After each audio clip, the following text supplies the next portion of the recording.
안녕하세요, 박성동입니다. 질병 한방에 오케이. 오늘 시간은 호흡곤란에 대해서 다시 한번 이야기를 해보겠습니다. 지난 몇 번의 시간을 거쳐서 호흡곤란을 이야기하는 질병과 그 개념들, 실제로 질병은 없는데 호흡곤란이 나타나는 기능성 호흡곤란은 무엇인가에 대해서 몇 차례 말씀을 드렸습니다. 짧게 어떤 것들이었는지 보여드리겠습니다.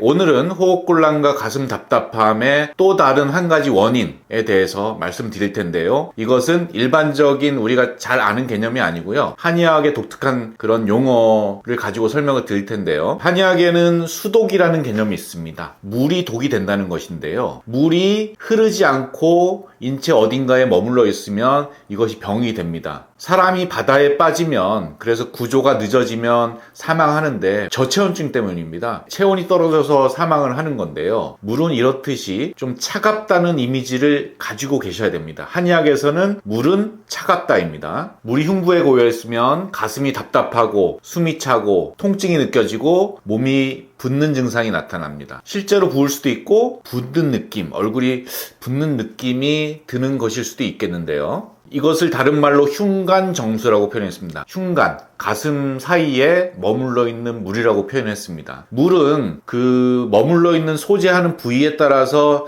약간의 증상과 약간의 처방 약재가 달라지는데요. 간략하게 말씀드리면 이 가슴에 머물러 있을 때, 가슴이 답답하고 숨이 찰 때는 행인으로 치료를 했고요. 명치 아래 그득한 것이 있고 답답하고 소화가 안 되고 옆구리가 결릴 때는 세신이라는 약재로 치료를 했고요. 그 다음에 수독이라는 것이 배꼽에 있으면 설사하고 구역질이 나고 손발이 차가워지는 증상이 있는데 이럴 때는 말린 생강, 건강으로 치료를 했습니다. 어쨌든 본론으로 돌아가서 그러면 흉간정수라고 했는데 실제로 이 가슴팍에 물이 있느냐? 저는 없다고 생각합니다. 이거는 방사선으로 찍어보면 물이 있는지 없는지는 알 수 있는데 물이 있다면 폐에 물이 차 있는 폐수종이나 흉간에 뭐가 차 있는 흉수가 있어야 될 텐데 그런 것은 보이지 않는 것입니다. 이것은 실제가 아니고 개념적인 접근입니다. 그러면 왜 흉간정수라고 물이라고 표현을 했느냐 하면 제가 생각하기에는 습성 기침이 나오고 가래가 나오고 물에 젖은 것처럼 숨이 차고 또 붓는다 이런 외형적인 증상, 외증을 보고 아 물이 있구나 이렇게 판단을 했을 거고 거기에다가 행인을 썼던 것이죠. 썼더니 잘 낫더라. 그래서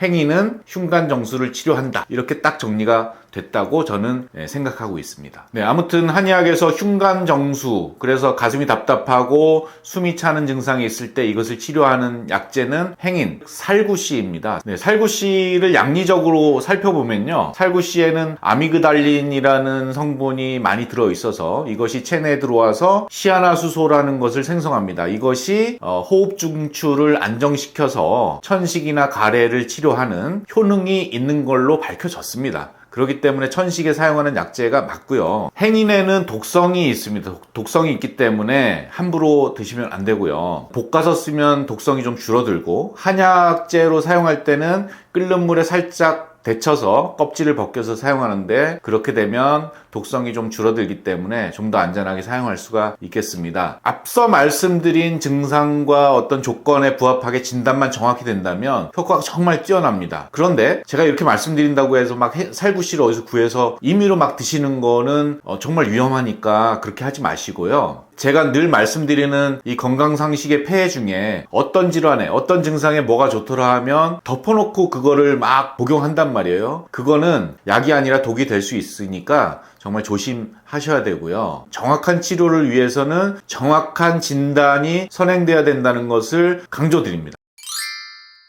이렇게만 말씀드리면 이게 뭐 하자는 거냐 이렇게 말씀하실 수 있으니까 제가 셀프 치료하는 방법 3가지만 좀 알려드릴게요. 오늘 했던 개념이 수독이잖아요. 수독, 물은 차갑다. 그러니까 가슴에 차가운 기운이 모여 있는 것이다. 여기에 착안을 한다면 어떻게 해야 될까요? 따뜻하게 하면 됩니다. 그래서 제가 파스요법 소개해드렸던 거 기억하시나요? 여기 동전 파스를 흉고를 중심으로 한 3개 정도 이렇게 붙여주면요. 한 20-30분 30분 지나면 답답한 기운이 좀 누그러지는 것을 느끼실 수 있어요. 그래서 파스요법이 가장 간단하게 하실 수 있는 거고요. 뜸을 하실 수 있는 조건이면 가슴에 스티커 뜸을 하셔도 좋고, 더 추천하는 것은 왕뜸을 가슴에 이렇게 하면 이게 뜨거우면서 가슴이 시원해지는 것을 느낄 수 있거든요. 지금은 고주파로 하고 있지만 예전엔 진짜 쑥뜸으로 이렇게 가슴에 뜸을 떴을 때 가슴이 확 열린다는 표현을 정말 많이 들었습니다. 뜸 추천합니다. 그리고 가슴을 두드리는 것도 당장은 효과가 있을 수 있죠. 머물러 있는 어떤 기운, 수독이든 순환하지 않는 에너지장이 여기에 있다고 생각한다면 이걸 두드림으로써 진동으로, 파장으로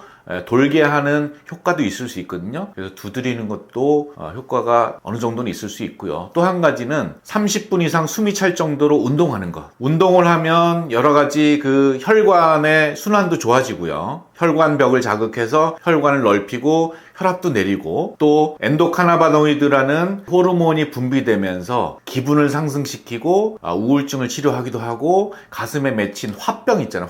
화병도 실제로 이런 호르몬의 작용, 엔도카나바노이드나 세로토닌 같은 그런 행복 호르몬들이 나오면서 이 기분 전환에도 효과가 있고, 그럼으로써 가슴에 맺힌 것이 확 풀리는 그런 효과도 얻을 수 있습니다. 요 세 가지, 따뜻하게 하거나 두드리거나 운동하거나, 당장 내가 약을 쓸 형편이 안 되거나 나는 약보다는 내가 할 수 있는 무언가를 하고 싶다, 이렇게 생각하시는 분들이 있다면 이 세 가지를 꼭 실천해 보시기 바랍니다. 오늘은 가슴이 답답하고 숨이 차는 증상의 또 다른 원인, 한의학적 개념으로 접근했을 때 이렇게 볼 수 있다는 것을 말씀드리면서 오늘 시간 마치겠습니다. 감사합니다.